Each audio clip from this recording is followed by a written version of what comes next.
I'm actually shocked at how dumb this producer is. So there's a famous producer. I'm not calling him dumb, but he did get robbed. There's a famous producer who's also an R&B superstar who tells a story about getting robbed by a more famous songwriter. And it seems like he's kind of cool with it, which I don't understand. And it's a reason why a lot of producers in the producer world are running around getting robbed and finessed out of what's rightfully theirs. Publishing splits, writers splits, equity in the song overall, producer points, advances, money, royalties. Come on now. And so we're talking about this clip, and then Erinn tells a story about a producer whose contracts she helped negotiate, and this producer is fighting with her because he's too dumb to realize that the underlying composition equity is considered a songwriter split, and he's mad about that, and he's trying to talk his way out of money and equity in a song, which means he would get no royalties. You know, we always talk about what the industry is doing to producers, how the industry is robbing us, how artists are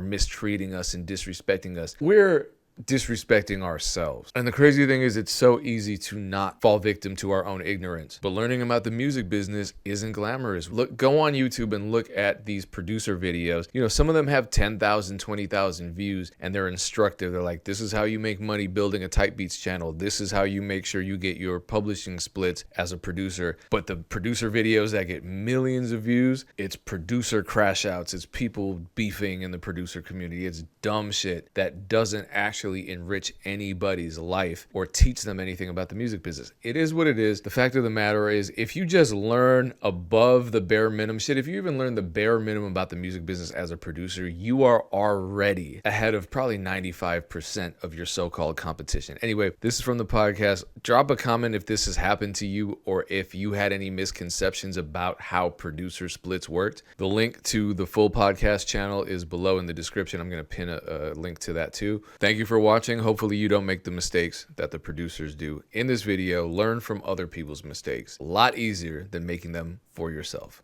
There's producers and there's beat makers. Absolutely. Sure. And then there's vocal producers, and there's people that can do it all.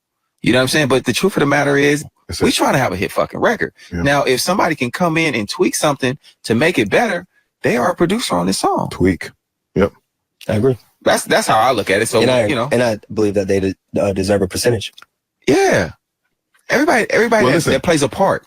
They, in a brotherly conversation, yes, we feel like they should get a percentage. Mm-hmm. But in a legal conversation, right, they don't. What you mean?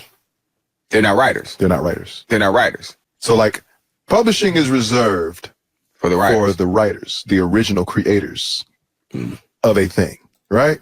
Producers, in this example I'm going to give you, I did a song with Diane Warren.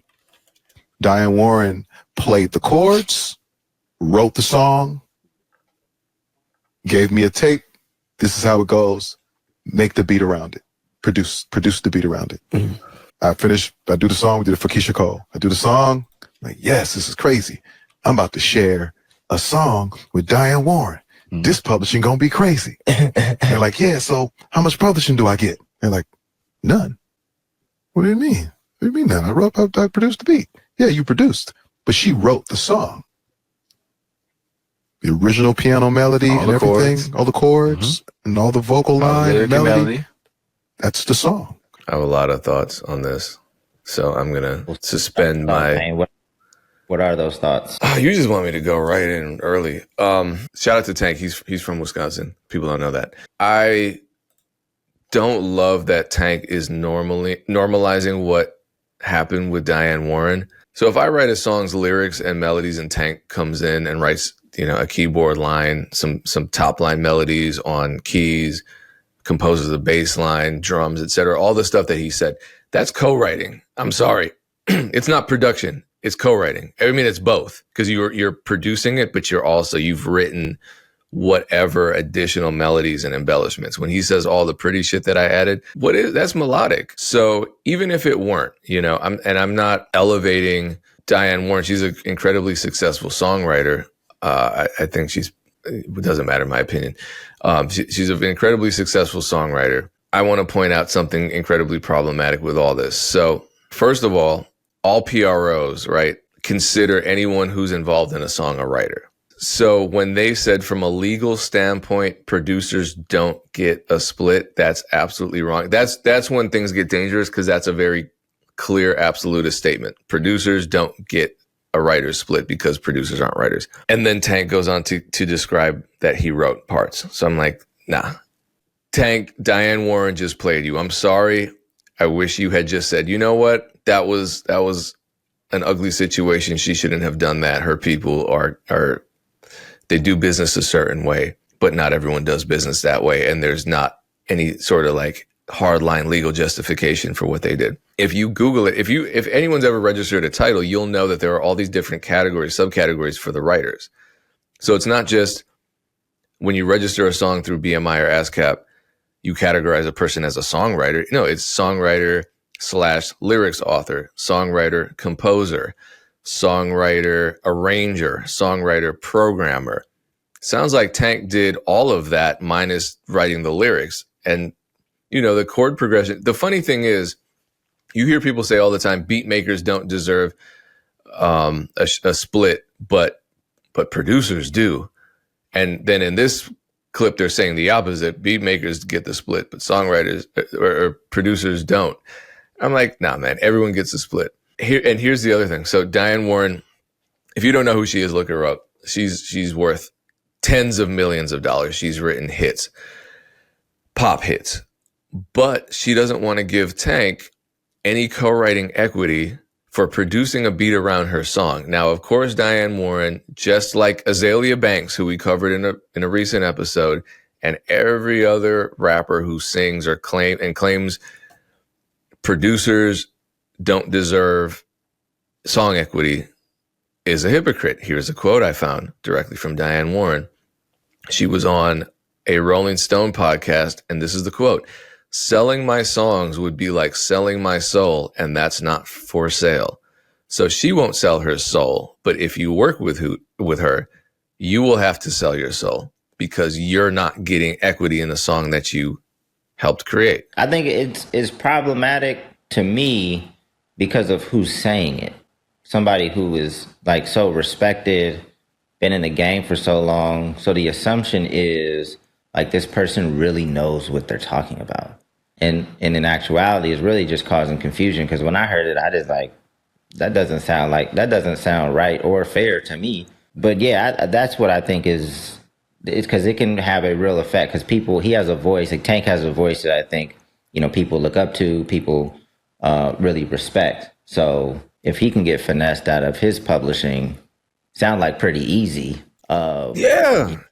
And no, but that's the angle that they should go with. Like, look, this happens in the business. There are going to be people who are trying to steal your equity. There are going to be people out there that are going to try to offer you these unfair deals, no matter what your level of talent is, no matter what your level of notoriety is, because that's another narrative where people are like, well, if you're super talented, then you deserve equity. Tank's super talented. What are you talking about? Well, you know, more established producers, they're the ones that get the equity. Tank's established.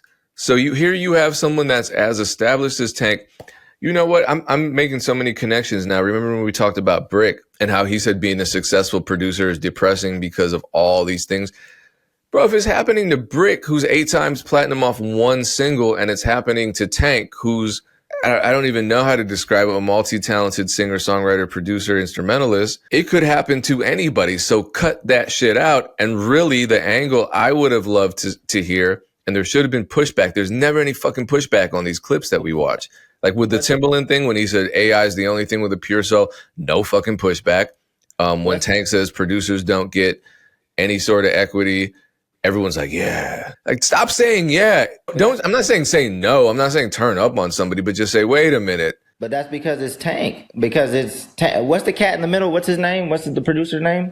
Does anybody know his name? I live under a rock. Hold on. This is so disrespectful. I'm sorry. Let me figure this out. The cat in the middle, his facial expression looked like.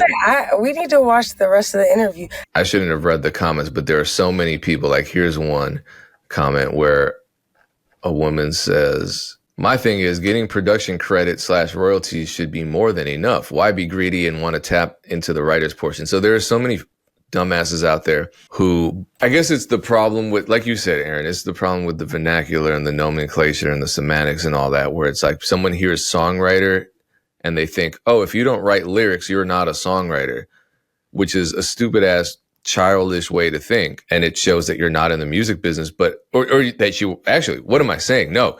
How many people in the music business don't know that? Do you remember when I called you like 2 years ago because a producer was mad he was listed as a songwriter on a Grammy-nominated song? I'm like, you are a songwriter. He was like, no, but I want my producer credits. And I'm like, it's the same thing. That's just how you list it out. It's the same thing. And literally I negotiated a crazy deal for him. And then he started going off on me. This is what ruined my relation. Not the full thing, but it was a producer. My artist got on the track. I negotiated for her producer who also reproduced the track. He didn't have a manager. She was like, well, you need to rep him the way he wants to be repped. I'm like, I manage you. Like, I don't know what this is about, but like, I know the music business. And I remember calling you like, am I tripping? But like, a songwriter is the same as a producer legally on a track, right? And he was like, I don't want to be listed as a songwriter. I want people to know I'm a producer. I'm like, bruh, okay. And then it soured the relationship with those people. It was a whole thing. That's a dumbass bitch producer. And the worst part is because here's the problem with producers. If they don't understand, well, it's a problem with anyone in the music business. If they don't understand what songwriting actually means and what the underlying composition actually consists of, then they're gonna talk themselves out of equity. Because if you had done what he wanted, you would have said, all right, you know what? Let me go back in, unregister him as a co-writer. He doesn't want to be a songwriter. He wants to be a producer. So he gets the producer credits in the little Spotify hamburger tab and no equity. Then when he asked, where are my royalties? Bitch, you said you didn't want to be listed as a songwriter. You wanted to be credited as a producer. So now you got your producer credit. Guess what? Producer credit is worth $0 motherfucking dollars. That's literally what he wanted. He wanted to make sure that he was listed on Spotify.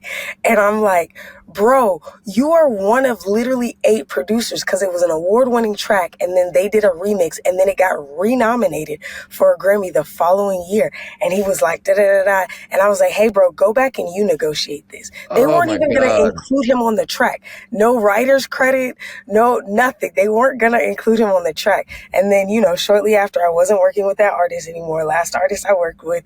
And I don't know what happened with him. I don't know if he's still gotten paid from that song. I took my hands off of it. I will never do that again. I'm just like, another reason that I don't manage artists, because your artist will side with their producer who just showed up 2 years ago versus rocking with the manager who's been here 5 years, not doing anything, not making any money for all the work that they've been doing. But whatever. This is a narrative too. Producers don't get royalties, blah, blah, blah.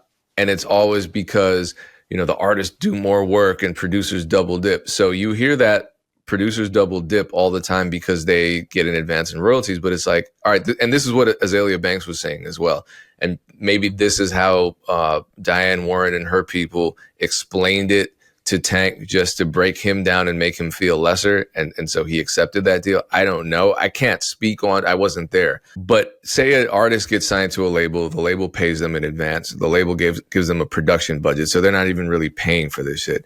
The label picks a single, spends $100,000, which is, back in the day, that's a conservative number, $100,000 on a radio campaign. The second that song hits the radio, that artist is starting to generate performance royalties immediately. What if the label said, you know what, no royalties for you because we already paid for the marketing, you already got in advance? Would artists have a problem with that? Of course they would. Also, 360 deals, are they popular among artists or are they seen as evil? Everyone says 360 deals are evil. Everybody. They don't even know what the fuck a 360 deal is, but they're going on Twitter talking about this. The 360 deals are the worst thing that happened. They killed the music business. So what's evil about a 360 deal to most artists? I don't say they're evil. You don't, but what do artists say? Yeah, artists. They say because how are you eating off of everything, but you're not contributing to everything? There you go. That's what the first logic is. So 360 deals mean that the label is taking a piece of pretty much every income stream that the artist is making.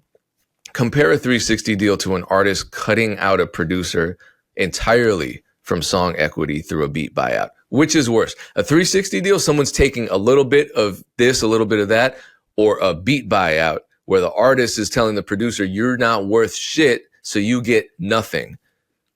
Beat buyout is way worse, way worse. And we have to fight this fight every single day and try to explain this shit to people. My favorite new idiom is it's cool when they do it, it's a problem when you do it. Because that's the whole fucking music business.